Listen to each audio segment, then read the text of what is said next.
Welcome to the Closeout podcast. We are live here at the Mic'd Up studio in Parramatta. Rob, Steve and Gary are here with me. We're going to be reviewing the West Tigers' 44-16 loss to the Melbourne Storm in Melbourne today. But Rob, before we get started, big shout out to all the mothers out there, especially the mothers that are ardent West Tigers fans. Absolutely. Happy Mother's Day to everyone out there and to all those who, unfortunately, their mothers aren't with us. We're thinking of you all today. Absolutely. Steve, couple of tough Sundays in a row. Yeah, a bit of a reality check for us, isn't it? You know, like it's easy to get carried away. Like I started taking notes during the game today for the pod, and after about 20 minutes, I threw the book across the room. So that was the end of that. We've got RSI. Been there before. Yeah. Gary, you were confident before the game, but I guess you're always confident. But my question is, why were you confident before the game, given the team sheet we rolled out? Melbourne haven't been great this season. I actually don't think they were fantastic today, but yeah, it just got to the point where I think we've got too many guys who aren't quite at first grade standard playing, and that makes it tough. Coach Adel speaks about next man up mentality, and we've got a new confidence this year, which we do. But realistically, Rob, if you had looked at the start of the year and you said in round 10 we're going to have Heath Mason at fullback, Patrick Herbert at centre, Jock Madden at 7, Tristan Hope at 9, Bunty Afoa starting in the front row, no disrespect at all to those guys, but you would have gone, well, we might get the spoon if that's a team they roll out most weeks. You literally took my line. If that was the team we rolled out round one, I'd say we're probably favourites for the spoon. And to be fair, I think it would have been a coin flip today if we'd have even beaten St George. And that's everyone's trying their hardest. But today we had, who was it, Mason, we had Gaia, we had Bunty Afoa, 25, 26, 27 man up. Like we've gone really deep into the roster. They're just not up to it, guys. They tried their hardest. We were totally outclassed. But I agree with Gary. Melbourne were there for the taking if we just had even half our troops back. You said last week, if you scratch below the surface, that's probably the club's next challenge. It's probably a little bit unfair to say we're below 20 because, like Rob said, we're down to 25, 26, 27. But some of those guys, realistically, should be playing State Cup if there were no injuries. 100%, mate. I think Benji said it best. He said last year we probably had 17 to 19 first graders. Now we've probably got 22, 23, but it's not the fact that we've got injuries. We've got injuries in our most key positions, like 3/4 of the spine out, losing our strongest forward, our leader of the pack, spiritual leader, leader in meters, leader in everything. We just can't cover that. We're not good enough to cover that. And the one that most of the guys playing today, I'm not going to be that critical of. They're playing well above their station. But the one I am critical of is, and it's not so much on him, when we lost Talon De Silva last year, when I have no problem with him moving on to another club, but our decision to go into this season with our backup with Tristan Hope, it's coming back to bite us right now. He is not up to what we need in that position. He is such a massive downgrade on Api Coruscant, and I think that's really hurting us right now. There are a lot of teams that are into their 26, 27 play, but the difference is, Eddie, we've got so many of our key players out at once, and you literally just take 3 of those players, for example. I'll leave Appy out of it. You take Adam Dewey, Sam Fainu, and Jareen Buller. They're pretty much, that's our attack. And then you've got the creativity of Appy. They're huge outs for us. And, I mean, you just flip it on Melbourne. Look at Melbourne today when Suafa'alongo came off. When he got injured, they were a different team, and they were a bit of a schmozzle. So take Suafa'alongo out, take Jerome Hughes out, take Harry Grant out, and take one of their back rowers out, Sean Bloor or whoever. It might be a different result today. I'll tell you what we've learned in the last couple of weeks. If there was any argument about whether it was Jerome Luai or whether it was Jock Madden or whether it was Adam Dewey, mate, it's Adam Dewey. Because no other combination, no combination without Dewey works. Every combination with Dewey has worked well. Like Dewey is the guy in the halves. And I know you've said a number of times you don't think he's a halfback, not his ideal spot. But at the moment, it's absolutely lay down Mazet. He's the guy. He's a different type of half. And I don't think the type of half he is has worked for us in the past. But the type of football we're playing right now when we're playing good football, he suits that massively. I still don't think he's a half that makes the players around him better. I think he's a very individual halfback, and a lot of his benefits benefit him and not players around him. But you can't deny what's missing when he's not playing. I know Appy didn't play last week as well, but I think we're 1 from 11 overall. I don't know who it was on this panel said we might not win a game without Appy. I think he's the absolute glue of the side. He's the glue. He would have made a difference today. I don't know if he would have changed the result. What I want to do without like piling on some of the players, those guys that we've got that are the depth guys, they're not meant to come in and play for 8 weeks, 12 weeks, 6 weeks. So Jock Madden did a great job for 3 of those games. Patrick Herbert did a great job in one of those games. Tavana did a great job in 2 of those games. They're not ready to be consistent top-line first graders, or some of them are past it, like a Herbert. But what do we do now? Like Benji said in his press conference, we've got to move forward. We've got to look for solutions. But you can't expect Jock Madden to be that bloke for 26 weeks. If he is, Perth and PNG are going to want to sign him up as a top liner. And it's not just that some of them are past it or some of them aren't ready to be it. Some of them will never be it. There's a couple of guys in there who name them. Oh, I've already mentioned him. I think Hope's the clear one, who is a guy who is not at an NRL standard and is not an NRL backup standard. I think he's below that as well. And I'm not going to keep going on about him, but that's credit to him for playing first grade and getting to it. He's had a long journey in his rugby league career, and he's absolutely trying his best. His marker defence is atrocious. His tackling is atrocious. There's a lot not to like about his game, but he's trying. We're not knocking him for how hard they are. You just got to accept that some of them are reserve grade. You look at any club, right? Like, and correct me if I'm wrong. I'm happy to be wrong, but like Penrith had lost Cleary for a number of weeks there last year, but they didn't lose Yo and Edwards and everyone else, right? Like we've lost everyone, 3/4 of the spine. Yeah. And then we've got the key positional. Like we were talking before out the back there, we're saying, at that A defender, like we had Polo who missed 6 tackles today. We had Bunty Afoa who's just too slow, right? Like the guy's been a great player, but he's too slow. There are 2 A defenders, and we had Tristan Hope in a marker, and just Harry Grant has had a field day because our combinations. Combinations of defenders or combinations of attack just aren't there. And the thing is, they came out and that first couple sets of 6, you could see they were really trying. The effort was there. The first contact was there. But we weren't able to control that middle, and that led to 6 agains. That's when Melbourne started getting on top. They had 3 6 agains, I think, in the first 5 minutes, and off the back of those, they had the field position that we just couldn't, and we couldn't hold them out. That's where the issue is.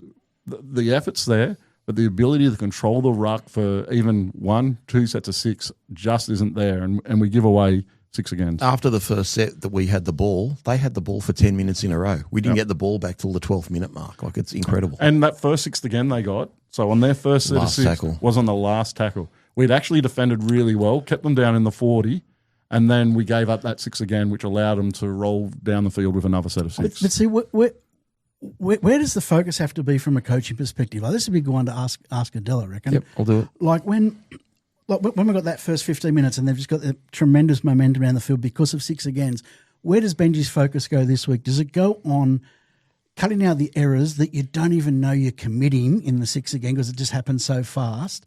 Or does it go on the ability to defend the error set after set after set? Because the game is so fast. I think when you get 3 sets on your line, most teams are done. I don't know the answer, but if I was to guess an answer, we need to win the tackle better. If you win that tackle, you don't get that quick play of the ball.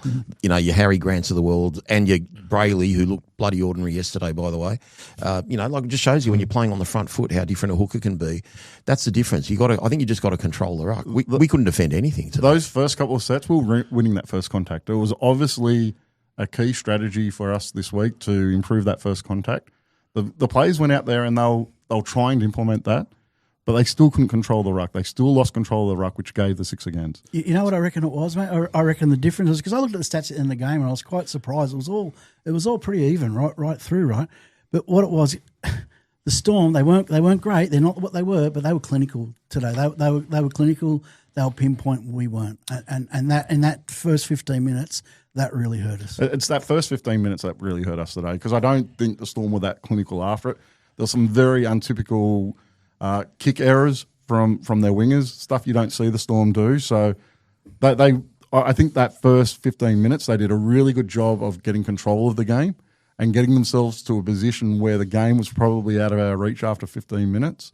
After that, I don't really think they... No. I'm talking about the start. Yeah.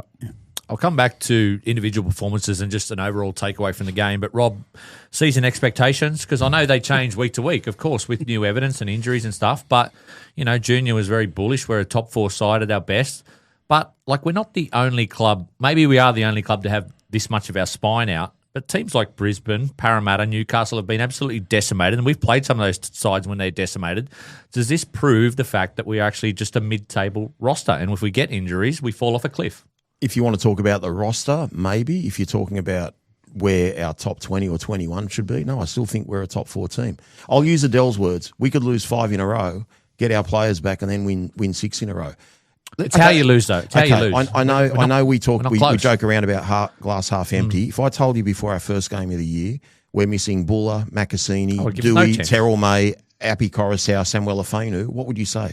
That's no chance. We wouldn't win the game. Okay, so I can accept this loss because I did not expect Melbourne should have been $1.01, and like we keep saying it, they weren't that great. I don't think they were that clinical. Like one of the tries was just Grant running from dummy half and handing it inside to Jerome. Yeah, Hughes. but that's what that's I mean. That's an Oztag try. But that's what I mean. But like Grant just come out. Like Grant's been poor in the last few weeks. He's been really poor. He came out this time and he knew, right. He had targeted. Who smell blood. Who we had as our A defenders. He was targeting that ruck, and he just went for it, right? And especially the dummy half try where he went. But I think who was there? It might have been Seyfarth at marker. Then it was the fullback and the hooker, both there, and he just went over. Like you knew what he was going to do, and they still couldn't stop him. We just don't have the ability in class. We're missing 6 players minimum, Eddie. Like okay. I'll put it. If you want your expectations, if they're out for most of the year, we won't make the 8. But I'm telling you. Yeah. I'm not saying we will make the 8. A bit like South last night. Like South had a lot out, and they defended outstandingly. Who did South against the same team we played last week? Who did South have out when we played them on the Central Coast? I can't remember what happened last Pretty week. much no one. Pretty much no one, mate. And we lost because of a bloke not putting his hand on the ball. Like I get what you're saying. If they're all going to be out for a lot of the year and injuries cripple us, we won't make the 8.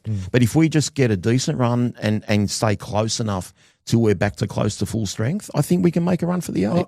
I agree that our top 17 to 20 are a top 4 team. Yeah, right? I agree with that.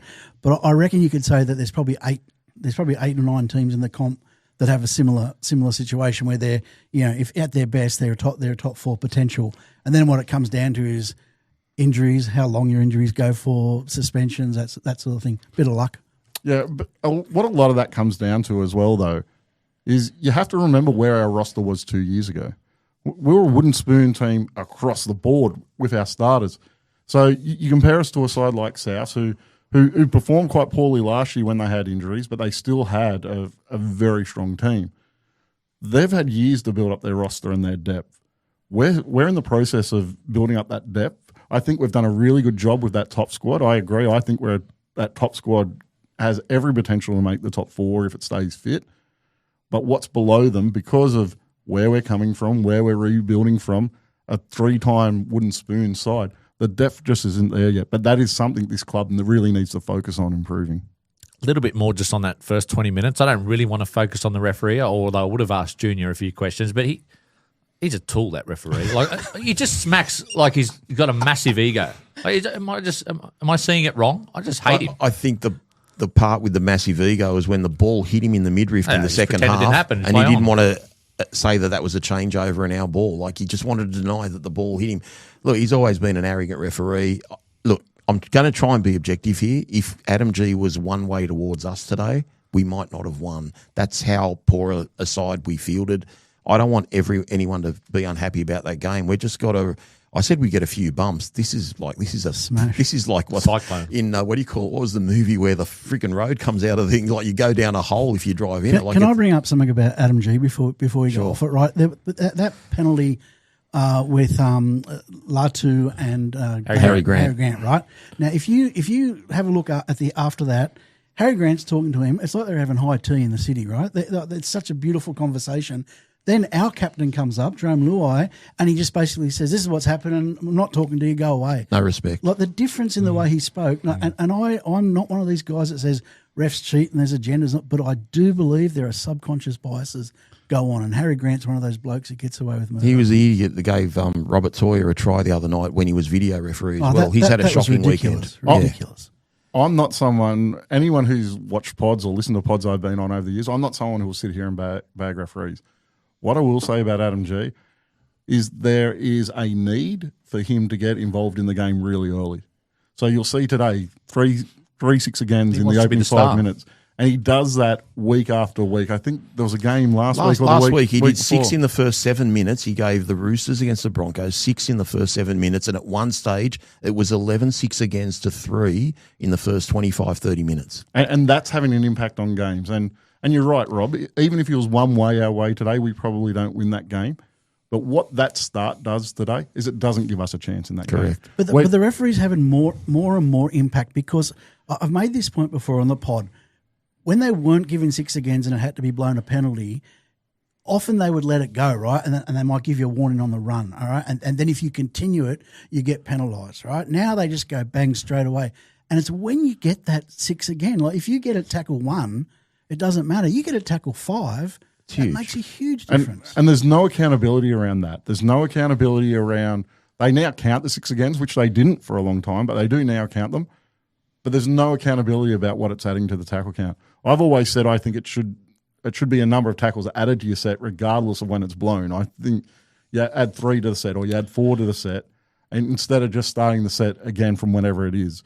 I think that would be a better system, a more consistent system. It means for a penalty you're getting the same amount of punishment no matter when in the set of 6 it's actually taken place. But 6 again is very vastly on what penalty they It give is to the really team. hard to stop the momentum when you get the constant blowing of the whistle. But like that Broncos game, I think we had a similar thing in our favour, and we only managed to put 8 on the board in that first 20 minutes. So that's the thing. In that first 20 minutes, there still were a couple of soft tries there for Melbourne. Yeah, very soft tries. Well, we've just mentioned the one from Grant. I mean, the first try was just a backline shift. Like if we did a backline shift, we weren't going to score. Good player though, Falongo. He just burned him for speed, didn't he? Like, But it was like we had the numbers there. It was literally like we didn't number up. There was no shape. There was no behind the back. There was no face ball. It was literally like I think it was Hughes to Munster to whoever to Falongo, and he just runs and scores. I mean, it was nothing. It was just catch and pass footy. Let's go back a set of 6 though, right? And this is I'm wearing my 2025 members cap, right? Because this was like 2025. So was that intentional? Yeah. I had to work it in, mate. I had to work it in, right?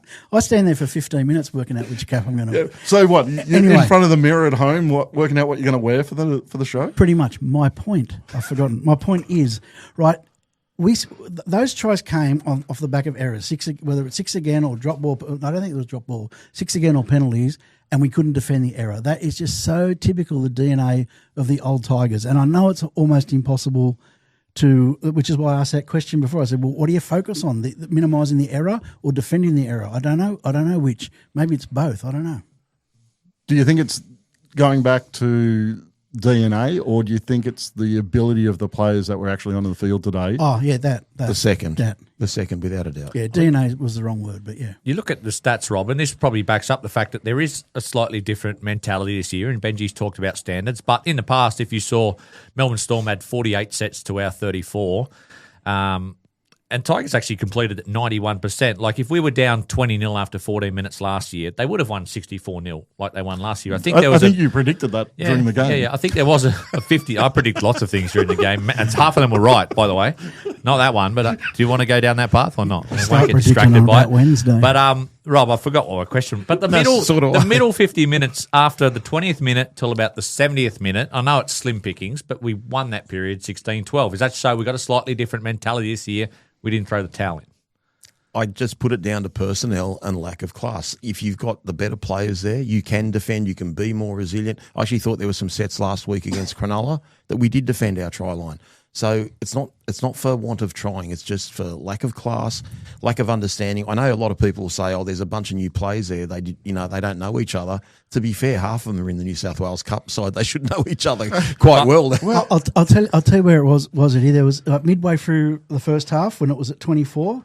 We had 2 repeat sets on their line. We couldn't get our structure right. We couldn't get our organisation right, and our 5th kick option was terrible. Yep. There was again early in the second half. We had plenty of field position, plenty of ball, and again we couldn't get our structure right. And I'm going to have a go because I know you guys are going to want to jump the table at me. No, but I'm going to say that this is where, and I think Jerome Luai and Jock Madden did some good things today, but I think they were both found out on their 5th tackle options. Right, our 5th tackle options were terrible. 3 times we failed to put a kick up when we were in the red zone. And it wasn't as if we spread the ball. We just hit. It was a hit up. So there was no control of that fifth tackle multiple times. I'll argue that that's game planning. I actually think where our intention is when we're in that red zone, the majority of the time not to kick. I think our intention is to turn the ball over as close to the line as we can and then to jam them in defence. I'd say when you're starved of good ball like we were in that game, if you're attacking their line, you are doing everything you can to get a repeat set of 6, if not score off the fifth tackle. To be fair, unless you're putting a bomb up for Kai Pearce-Paul, there is no one to kick to. You don't have tall wingers. You don't have tall centres. Don't you set to the right hand side of the post and do a left shift then? You're right, and that's what I did want to say. When it was 20-4 and we had those couple of sets, I thought the side to side movement and the ball passing was Z grade. I just think better teams would have found a way. And you're right. Being down 20-0 after 14 minutes, it's game over. But it's also not game over. 20-4, you score a try there, and it's 20-10, and they'd already lost their fullback. And you can even like with 15 minutes to go, whatever it was, when we got back to within 3 tries, I'm like, hello, if we score from the kickoff here, until Bundy made the error. Yeah, exactly. Those key sets when we were down on their line, down 20-4, they were critical in that game. And you're right, 100% we weren't able to take advantage of it. But once again, our red zone attack's been clunky all year. And we've now got our second options in 3 out of 4 of those spine positions. So I'm not surprised that attack was clunky. But why did it look better in the second half? Like the try to Luke was outstanding from right side to left side. And I just want to go back to what you said about the kicking game. Some of Jock's kicks in the second half were disgraceful. We were 30 out from their line and the ball would land 25 out. Yeah. Like it was literally like, what are you even kicking the ball for? There was a bomb that almost went straight up and down. 2 of them. Yeah. 2 in a few minutes. I'm just like, what's going on here? And this is my point about Jerome. This is what I keep coming back to. I'm not knocking his whole game. I'm just saying, why doesn't he take control? He is our because it's not his job. It's not his job. It is his job. No, it's not. He's a 6. They both kick. But he's not meant to be the senior playmaker. Unfortunately, the way we've set it up, Jock's meant to be the senior playmaker. Yeah, he's meant to be the first receiver. But either of them can come in and kick on the fifth tackle. And Jock was kicking poorly. I think Jerome should have taken control. Yeah, I thought it was hilarious that every time Taylor May got the ball, he basically couldn't get touched. And one of the sets near their line late in the second half, we went to the right. Mate, like, what are you doing? He is an outstanding footballer. We'll get to him. All 6 points to Taylor tonight. We can speak about the problems, but what are the solutions? I just want to hone in on that makeshift spine. And there's no point hammering these guys because they're out there doing their best in the 100%. NRL, which is tough. But what do you do with Tristan Hope? What's your solution next week? I think the solution is planning better. No. The preseason's gone. I don't know what to do next week. Okay. I don't think he's up to scratch. I do. I can't put Hayward in there, mate. No, you source a hooker from another club. If the club the club is not trying to find a hooker, and all he needs to do is be a passing machine from dummy half, and maybe miss 2 or 3 tackles a game, we'll take that because most hookers missed half a dozen. Even the great Appy Coruscant. So I just think we need to source someone like a Sam Verrills from the Gold Coast, someone who's not wanted by their club, that has played first grade, doesn't have to be a superstar, but that's the position out of all the positions that is killing us the most. I don't understand that decision to go in with Hope as your backup this year. I really don't get it. I know Hayward's going to be a fantastic footballer, but he's 18 months away. I don't know why we made the decision to go in with 15 minutes of Hayward would be better than anything that young Hope. I wonder if their thoughts about Hayward has changed since the beginning of the season. Like he got a bit of time in that early trial. I wonder if their thinking early on was he's going to be ready to be the number 2, and then as the season started, it became obvious that he's not ready yet. I don't think so because they haven't played him in reserve grade. They've been playing him in Jersey Flag. They've played him in Jersey Flag since the start of the season. From round 1? From round 1. So he actually hasn't played outside that trial. He hasn't played against men yet. So he's played those couple of trials at the start of the year where he got that opportunity. That's why I'm not ready to put him in yet, because even this weekend, and he was outstanding in flag. I didn't see the game, but from everything I heard, he was outstanding in flag again yesterday. But he's playing against kids still, and I just think they're taking it slow with his development, which I don't have a problem with. So I wouldn't be looking at moving him up. That's a fair point Adel raised last week, and it was interesting. I was watching the Dragons closely yesterday, and they got a young, highly rated halfback and the 5'8", and I think they brought in a centre or something like that, and they're getting absolutely torched. So I think there's an argument, even if we are losing, is you don't want to bring these guys early and burn them in a situation where you're up against it as it is. If you're bringing a bunch of young players all up at once, I think you can burn them. If you're bringing up one young player, and I'm not saying for him to play 80 minutes or anything stupid like that, have him on the bench, let him come on 10 before half-time and take him off 15 after half-time and give him 25 minutes. He can't do any worse than what was put out today. No, he can't. But he doesn't have the support around him. The players. Well, he'll have Terrell May. He'll have like a lot of big boppers there around him. He's not going to have like 19-year-old props. Yeah, but he doesn't have Adam Dewey there. He doesn't have Jareen Buller there. He's got Jerome Luai. But it means that responsibility falls back to him a lot more than it would if we had those guys in the side. And it doesn't matter that they're not young players who are around him. They're players who are reserve graders for a reason that are playing around him.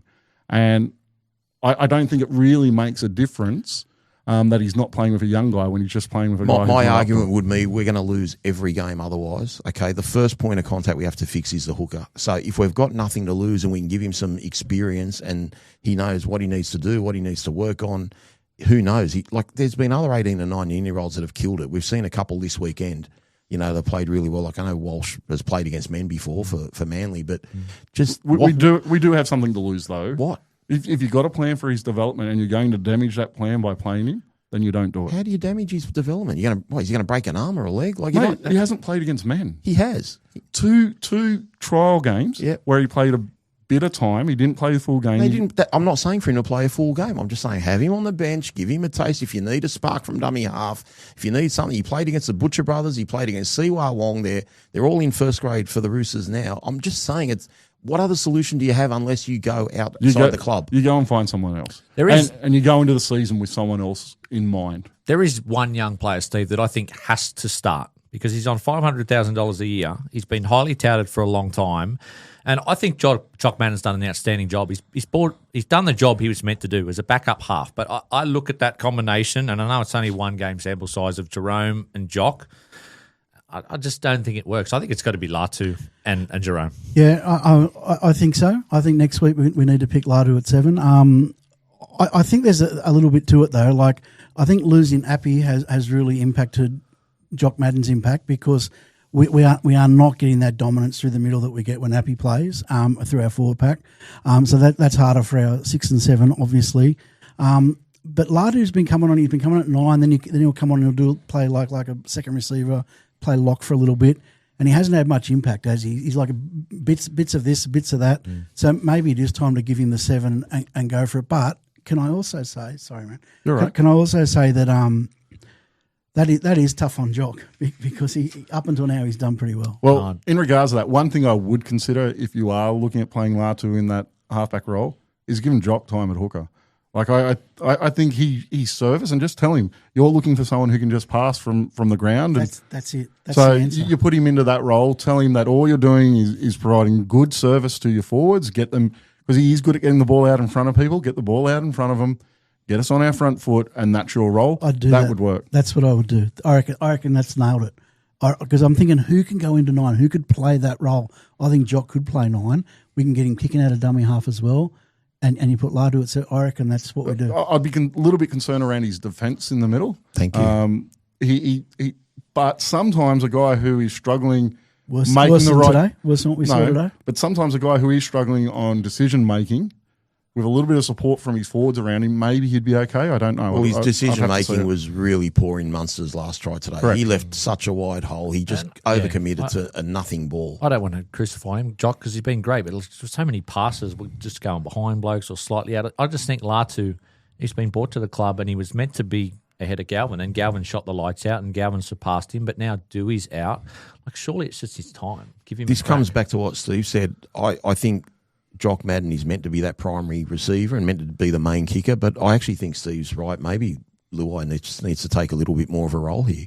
He really does. He needs, but that's a game planning thing, isn't it? Isn't that Benji's responsibility to say, "Righto, Jerome, you've it is. actually got to do It is. You're right. Because if the game on the field or in the training room, on the field, because if the game plan's not working, whose job is it to modify? It might be too much for Jock at the moment because Adam was doing a lot of kicking when he was there and doing a lot of running and doing a lot of the play. So it's one that look, Benji's looking for solutions, but he can't stick to what we got now. But one thing that is a problem for Benji is Benji's probably thinking, well, I need to pick my best 17 players. And given all the injuries we've got now, Jock's probably in our best 17 players.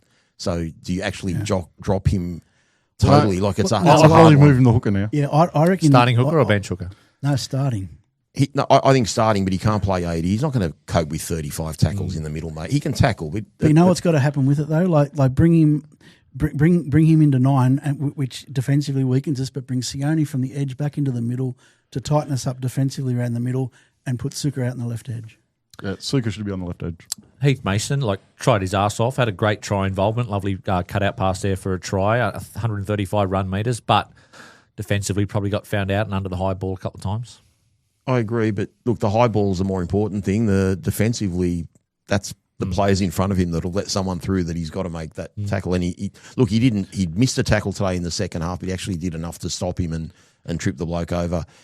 I'm not a fan of his, but I've never, ever questioned how hard he tries or how committed he is. But I don't think he's the answer. But what does Benji do there as well? I think he's the best option at the moment. I can't see anyone else you put there. I'm not putting Taruva back there. He's too important on the wing. He's too important getting our sets started. I don't think you can move him back there just for that reason. I think he's a better. I think he's arguably a better fullback than Mason, but you need him on the wing. So your spine next week is go on. Mason stays at fullback, Jerome at 6. Latu 7. I said it on the preview. It depends on what you're doing with hooker. I'd love to see Latu play hooker. I don't even know if Latu's going to be there, if he's going to get suspended or not from this charge he's going to do. You've got to decide what you're doing at hooker before you decide what you're doing at half. And why I say that is if you found a hooking solution that doesn't involve Latu Fainu, I'm putting Latu in at 7. Okay, but if you haven't, I need Latu to share that role with someone as a hooker. One of the other guys that came in last week due to Stafford Toa's poor performance was Patrick Herbert. How do you think he went? Yeah, not well. Not well. He was burnt a couple of times. A number of missed tackles, a couple of poor passes. Yeah, he was. So what do we do there, guys? Is there a solution now? Stafford back. Yeah, Tavana was good, by the way. Tavana was good. No, I'm not saying about Stafford. I'm not going there. But they're only little things. But like Gary made a really good point about, they get a 6 again on the last tackle, in the first set. That's the same effect as holding him out for 5 tackles, putting a kick up and dropping it, and they get 6 a go. That was my point about if the winger can just do a job and catch a ball, then you don't give him that second set. So it's not a pick on. I said earlier, Tavana had 2 great games, and not just like great games. He was, critical in beating Parramatta. Like that try he scored with the aerial leap at that, we probably don't win the game if he doesn't score that. And then he was excellent against New Zealand. He scored a try there and diffused a couple of bombs. But you can't expect that every week from a kid playing his first, second and third game of rugby league. Stafford was solid in Cup, but they didn't throw a lot at him. But he was solid. I don't know. I'm a bit of a Stafford fan. I think I'd be bringing him back. Look, I am as well, but he hasn't come back from that injury. He's still carrying an injury, and I don't think until he gets that ride, he's of any use, really. I'm going to say he's played his last game for the club. Mate. I'm going to say he's played his last game for the West Tigers first grade team. So who goes right centre next week? I don't know. I don't know what the solution is there. But Adel was right, because when I questioned him about Toa and Herbert, I think on Tuesday, he said to him it's no difference. He'd keep Toa. As bad as Herbert was today, I think he's got more to offer than Toa. I think you're picking from 2 poor options, but I don't think there are any other options. Think who we're playing, right? Manly like to throw that shape, right? They like to burn, and it's on the outside. Clayton Faumalo, whatever his name is, he's the left centre. He hasn't been there many games. So who's got less chance? Right, when you got time and space, who's got less chance of getting burnt? Herbert or Toa? I would say Toa has got less chance of being burnt. But Toa got burnt by Iro. Herbert got burnt today by Fa'alongo just on man coverage. And Toa made some really poor decisions last week. Really bad decisions. I don't know what he's supposed to do. Social media, Gary's not the best place to go after a game, but the best of times. What are you doing? But I've decided to go onto Instagram because and obviously there's a lot of baiting going on here, and there's probably some other clubs fans that like the post, but the number one liked post under the West Tigers result today was someone wrote, any chance Luai could go to PNG like now, 275 likes. Is it just really bad timing, the fact that he announced that and then we've had a stack of injuries the last 2 weeks? I don't think it's anything to do with the distraction, but his performance itself, are you satisfied with it the last 2 weeks? I thought he was quite good today. He played a lot straighter. I do agree that he probably could have stepped in and taken some kicking options. But 6 missed tackles. look, defensively, halves are going to miss tackles. I've had it said to me a million times. Yeah, but one was on the Lasardi try at the end of the game, straight through him. He does need to be better in that regard, but I thought with the ball in hand, he was actually quite good in this game. Played a lot more direct, but it's hard when you're losing games like that. He's going to take the heat. I saw something on our chat. It might have been Adel put it on. One of you guys put on there saying that Sione was overrunning his run. Lines. I think it was Junior. Left. Yeah, I was Junior. It was Junior. Yeah, and I sort of saw. I was watching that after I read that. I was watching. I thought, yeah, okay, that's He shouldn't be there, Sione. Yeah, he's trying to get a ball out. Like he was starting to get a nice combination with Samuela, right? They were starting to work really well together. But yeah, so I think there's a whole lot of things going against him at the moment. You know, one is the Papua New Guinea innuendo around, and another losing Samuel.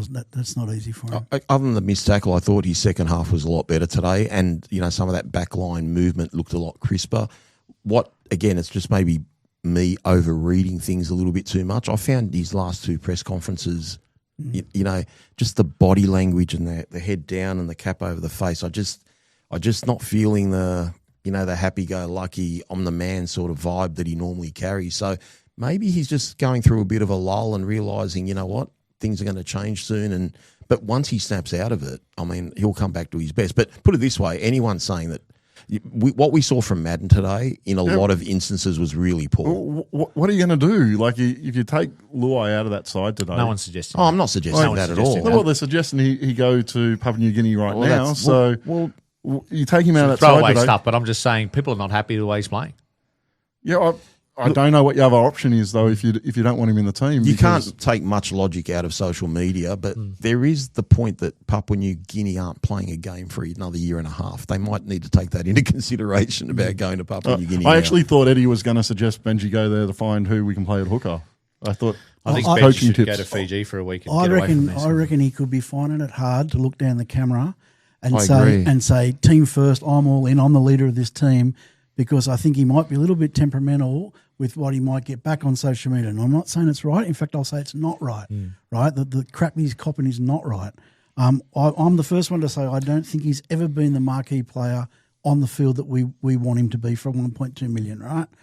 But in saying that, he's still the best option. He's a good captain. He should be our captain for the next 8 months. But I wonder if he's a bit temperamental, a bit immature in that regard. And all that comments about team first, I 100% believe the guy's team first. 100% he believes that. He's just willing to give that to whoever it is who's paying him. But I think he's scared to say it now. He probably is. Yeah. But that's how he really needs to term it. I think he's willing to sell that team first mentality and that leadership that he's built to his club. All across business, you see guys who will sell their leadership skills to all sorts of different organisations. And I think he's just the football version of that. I think he's been wonderful for what he's brought to our club. I think he'll be wonderful for what he brings to PNG. I couldn't care less what he brings to PNG. No, either could I. But I 100%. Do you agree with that? Yeah, 100%. No, I hope they fail. But I think he's going to bring something to us before he leaves anyway, whether it's this year or next year. I just want to get some troops back. It's unfair to have Sione outside him instead of Samuela and then criticise his game. And look at, no Appy Coruscant as well, no Adam Dewey, like guys that will combine on the same side of the ruck as him. I get the defensive issues. My thing, if I was Benji looking for solutions, get him more involved in a general play sense. And playing both sides of the ruck, not just sitting out on that left-hand side a bit more. Can I just mention that PNG thing? I'm going to talk about this on Tuesday in more depth, but just really quickly, right? I'm glad I'm not here for that. No, really quickly. Are the NRL fed income? Like, are they proactive? Do they actually have a strategy in place? No. So all of a sudden we're going to throw a shitload of money at PNG, and you can do whatever you want, tax free. And now all of a sudden, oh, hang on, that doesn't help the Perth Bears. So now we're going to give them salary cap dispensation for 2 players, just like that. Is that like the rules? Is it official now? I hadn't even heard that. It's reactive, right? It's so negative. It's not definite about the 2 players for salary cap dispensation, is it? They're going to discuss it. They need to do something for Perth, mate. That comes before Papua New Guinea. But why didn't they think of that before? Because they're reactive. They're not proactive. It's like their rule changes. They do it overnight. They'll change something overnight if they feel like it. Wake up. Gary, we will get to some positives in a minute, but Sione on the edge. is there a solution there? Because a lot of people were a little bit surprised that Sukkar was just thrown straight out of the team. I'd be playing Sukkar there next week. Sione's much better and he had a real crack today, Sione. He Played 73 minutes. Yeah, and decent meters. I think I haven't checked the stats, but he seemed to have pretty good 150 odd meters there. Yeah, so, and we did seem to try and shift him to the ball on the edge to get him actually getting those meters. But he's much better in the middle. I'd much prefer to have Tony Sukkar there. I'd describe him as a middle, having a hit up 2 passes wide. Yeah, pretty much. and that obviously was a tactic we were going with, was to spread the ball to him to get some yardage out of our own end for him. But, yeah, I'd rather have Sukkar and Sione in the middle. I don't want to steal your thunder with the 3-2-1, but, boy, we've got a world-class centre. He was incredible today, not just with the ball, without the ball. That covering tackle in the first half where there were 3 or 4 of them there making the tackle there. They knew what he was going to do and they couldn't stop him. And I don't know how many line breaks he had, but every time he got the ball... 11 tackle breaks. That's ridiculous. Yeah, he was absolutely enormous today. But, I was asked during the week, why don't you think we can win? And I said, well, the only way I can see us scoring points are Taylor May, making a break, or a Kai Pearce-Paul offload, which we didn't get the offload today in terms of a try, but I couldn't see any aerial threat. I couldn't see any other way we were going to penetrate through the line, and Taylor May didn't let us down. He had a fantastic game. 2 tries, 3 line breaks. He's an Origin standard centre. I know there's Crichton and Latrell who are probably in front of him, but Jesus, he was just like men against boys on our side. Yeah, mate, he's a footballer, mate. He just makes the right decision defensively and with the ball 9 times out of 10. That first try he scored, we really needed a try. There was no try there. Right, the ball got thrown back, and there was 3 blokes in front of him. Power, and he just said, "We need to score 4 points now." Kai Pearce-Paul. The stats are not huge, only 75 run meters, but every time he got the ball in the red zone, he looked dangerous. He was either offloading or threatening to go through a gap. I thought there were a couple of times we could have got him the ball where he possibly would have scored. Outside of May at the moment, he is our biggest attacking weapon. We need to go to him a little bit more than we did today. He was dangerous all game. He's been dangerous all season when we've gone to him enough. So, yeah, I can't criticise him at all. I thought he was fantastic today. Alex Seyfarth, I actually thought when his first stint, because they were 20-0 down, and he was one of the guys that changed a little bit of the momentum just with the intent in some of the plays that he did. He did, but he let himself down in some other areas. That Grant try that I mentioned, that's just really poor marker defence. He always has a go, but that's probably the first game he's actually busted out a lot of minutes. He played 37 minutes, which is a lot longer than he's been playing. Longer, but again, I really wasn't paying too much attention to him. I was just still in a little bit of concussion from the 20-0 start. I thought young Luke Lauliti played well, and I want to mention that because I'm always bagging him. I know he had a mismatch against Warbrick, which we all predicted was going to happen. Other than those 2 tries to Warbrick, I thought he did everything else very well. Maverick Geyer, 21 minutes. He did make 47 metres. He was busy when he was on there. Yeah, he put his best foot forward. It's his first opportunity in first grade this year, so he did well. I don't think he's done anything to say he's a lay down misère for next week, but solid backup, can do a job. Your thoughts on the bench today, Seyfarth and Geyer and those? Yeah, I thought that first stint from Seyfarth, I was really impressed. I liked him getting in the first receiver and playing that distributor role that he played a little bit today. I'm quite critical of him usually, but I thought that was one of his better performances. Maverick Geyer, I may have started the tune out a little bit by the time he got on the field, so I didn't overly notice him. I thought Seyfarth did okay. So you're 3-2-1. Is it all to Taylor, or do you find space for someone else? I jokingly said that Taylor should get all 6. If I'm being totally objective about it, I'd give Taylor 3, Kai Pearce-Paul 2, Luke Lauliti 1. Yeah, pretty similar. Taylor 3, KPP 2, and I gave Seyfarth 1 for his effort. I'm agreeing with Rob, so, yeah. You okay, mate? No, we'll get you some Panadols and water. I felt sick as I said. We might even do a good, bad, ugly in a minute, boys. So if you haven't Okay. thought of one, you can think of one over the next 90 seconds. Right. But starting front row, Rob, Bunty and Fanua Pole. Pole's punched out 57 minutes, which is, again, probably more minutes than he usually plays. 130 metres, 60 post-contact metres. On the surface, that looks okay. But I thought Bunty, some of the issues that Adel raised maybe in the preseason came to the fore there today. I haven't rewatched the game, but I'm getting a lot of feedback that Bunty was really poor, and I wasn't aware of the 6 missed tackles from Fanua Pole until Steve pointed out, so I'd like to reserve judgment there, but I will say we're missing the bloke that carried the pack all of last year, Terrell May. The May brothers need to stop shagging.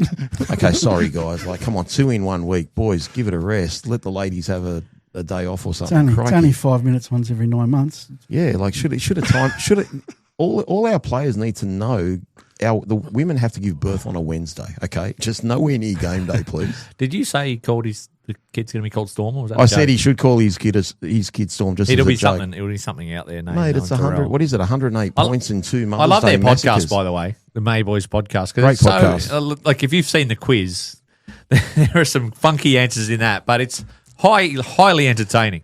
Mate, and they're so real. They're just who they are. They are a very, very Mount Druitt family. It's doing well though. That podcast, Mate, it's lights out. Like very well. I think they've got more followers than like Latrell and stuff on YouTube, and Latrell's a huge name. Yeah, it's very good content and a lot of content every week. I also like his match reviews and his followers for the week. It's really I've only good listened content. to a few of their podcasts, but I'm amazed at how great the questions are. Whenever they've got a guest on, I actually wonder if they write their own questions because they're absolutely brilliant. I doubt they do, but they may. They should write yours, Eddie. Exactly. I've only got 8 pages of shit here. I'm going to throw in the bin in a minute.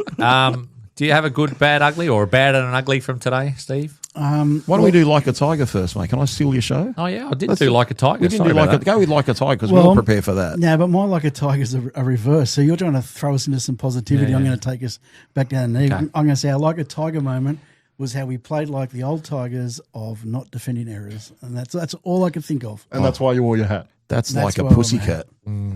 Gary, I got one. I'll go for the Taylor May try. That effort to, as you guys said a moment ago, we needed a try, and he just went out and got that try. Right back at you, Gary. I've got the exact same one. Gosh, I'm going Okay. home. We've agreed on 2 things tonight. This And is that's trouble. why I came up with something different because I knew you blokes. Even if it had to be You negative for you to be something different, though, didn't He it? just wanted to wear a hat and have a story.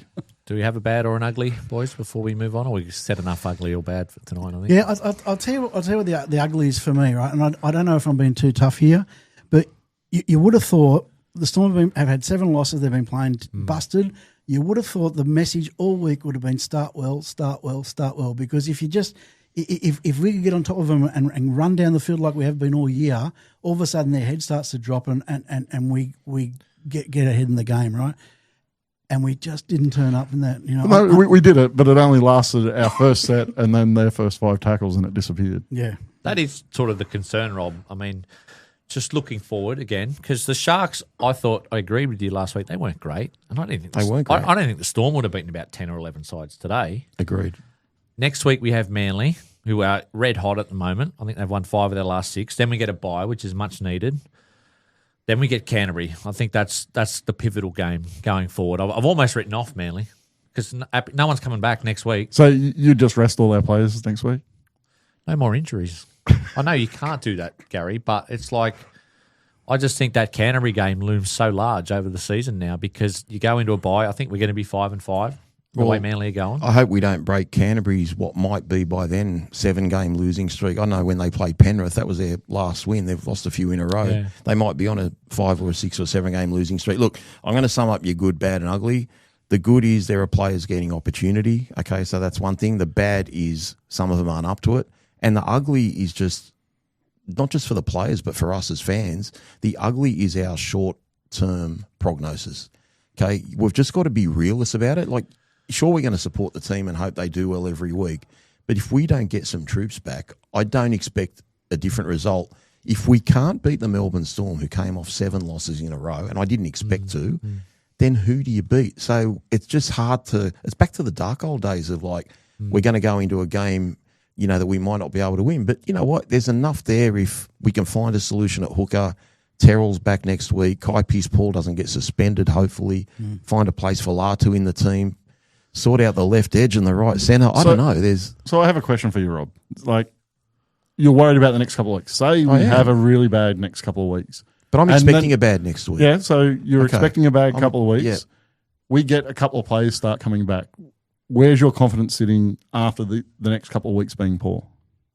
My confidence is when we've got enough there, we can go with most teams. But I don't even think we can get close. If we're playing Canterbury next week, we lose. That's my opinion. I think Appy. I know it's going to be staggered. All these guys coming back. Like we're not getting Samuela back towards back into the year, but Appy is the one, right? When Appy comes back, that changes our whole mentality. And Buller's got to come back. Yeah. But I think Appy more so. Like if you had to choose one of them to come back next week, who would you take? It'd be Happy, right? It'd be Jareem Coruscant.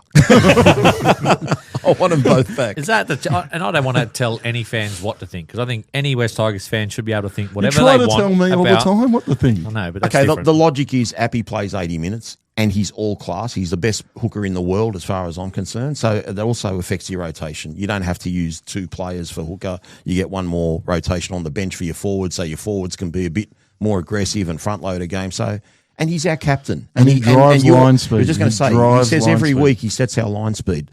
So, yeah, it is Appy, but it's a short half head from Jareem Buller because Jareem Buller, I'm not only confident under the diffusing kicks, he's an attacking threat with the ball. He chimes in, he can make a break, he can ball play before and after the line. They're both as important as each other. But I agree, but I think we can cover Buller better, not well, better than we can cover. I agree with that, but you're covering hooker, no offence, with 1 out of 10. You're covering fullback right now with 3 out of 10. And if you cover it with Taruva at 7 out of 10, you go back to 1 out of 10 on the wing. Hey, you talk about next week. I reckon it is really important. I'm not saying to get the 2 points. I think that's going to be difficult, but I think we need a real effort game. We need a strong defensive effort where we hang in there for the 80 minutes defensively and don't have a blowout. I'll tell you why. One, a lot of young blokes are going to start losing belief, right? If we get hammered 3 times And in a row. some players already scarred from the last couple of years. And that's the other point, right? We've had seasons before where we've started okay. Like we haven't won like we've won this year. We've started okay, then we've had like 9 losses in a row, and I think we've got to arrest this losing mentality pretty quickly. The thing that gives me a little bit more confidence around that, Steve, is today could have been a lot worse. Like 20-0 down after, what was it, 15 minutes or something? 14 minutes. It would have been worse if Farlongo stays on the field. But there was fight in the team today, even though they were still poor after that. There was fight there. They didn't actually chuck in the towel. That's the thing that gives me confidence because you have a look at that game, the corresponding game last year where we had 60 put on us. That could have very easily happened today. But I'm going to say something positive, and it's in a reverse For way. once. I was going to say it a minute ago, Rob. But, is that the biggest challenge for our fans? Like, fans like me. Like, we could, for instance, come 13th this year with 9 wins because of this injury toll and the stuff that's going on at the moment. And I could still say at the moment, I think the long-term path of this club compared to where we were 18 months ago has completely changed. And I think Benji's done an outstanding job. And I think the mentality overall has been tremendous. But there are things that are out of your control. Like South season last year was just a complete write-off. I think they finished second or third last because they were just decimated. But we've got Twal and Dewey till 29. We've got the May brothers till That's what I'm 30. saying. We've got I'm saying- Coruscant for the next couple of years. Why would it be dooming? Like the future is great. We've just got to get them on the field pretty much at the same time. It's actually shown what we've got to do. It's actually showing us, like they would already know this, but they've got to build 25 to 30. Build it. Spots 25 to 30. I think Benji will know better than all of us, but Benji's job is just to try and keep the mood up. And he can't basically say, you know what, half you blokes are reserve graders, that's why we're losing. But he's got to be a realist too. He can't expect to have his 25th, 26th, 27th player come in and do the job that, Terrell May arguably is in your top 5 players in the club and Buller's in your top 3 players in the club and, have guys Mason, replacing Buller. Is there something, though, he can realistically do mid-season? Can he go out and get a player now, either a backup hooker or something to save the season? He has to get a backup hooker. I'm disappointed in the left edge stuff because we supposedly signed Mav Guy. I know he's playing a bit of middle, but he was an edge back rower. We signed Roberts. He's only just come into Cup a couple of weeks ago. Yeah, he had a long-term injury. It seems like we've given up on Tony Suka. So I'm disappointed in the sense that we have enough back rowers that he doesn't seem to consider good enough to play. You watched reserve grade today. Yeah, Roberts was good from what I heard, yes? Ethan Roberts was very strong, yeah. So and good with the ball. And he's like 2 weeks back from a foot injury that seemed to take forever to get over. But so he is an option that is coming through and quite a good one. All right, well, keep your heads up, West Tigers fans. Disappointing couple of weeks, but we get Coach Adel. Rob, he's coming on in a minute. Are you going to push him tonight or are you going to look after him? No, the day has just got worse. I've just got a message from Adel and I hope he's okay, but he has just had a car accident and he has to miss the podcast. Okay, well, we'll have to think about what to do. There will be no Adel cast. Right. I don't know if we want to maybe record something or We'll have to go think of something in the like next couple of minutes. no one's going to replace coach, and Rob Junior's not around, so we're in a bit of strife. There's worse than the hope backup for Coach Adel. This is what Benji's going through at the moment, having to make decisions on the run. All right, thanks for tuning in to close out, West Tigers fans. Heads up, Tiger fans. Heads up.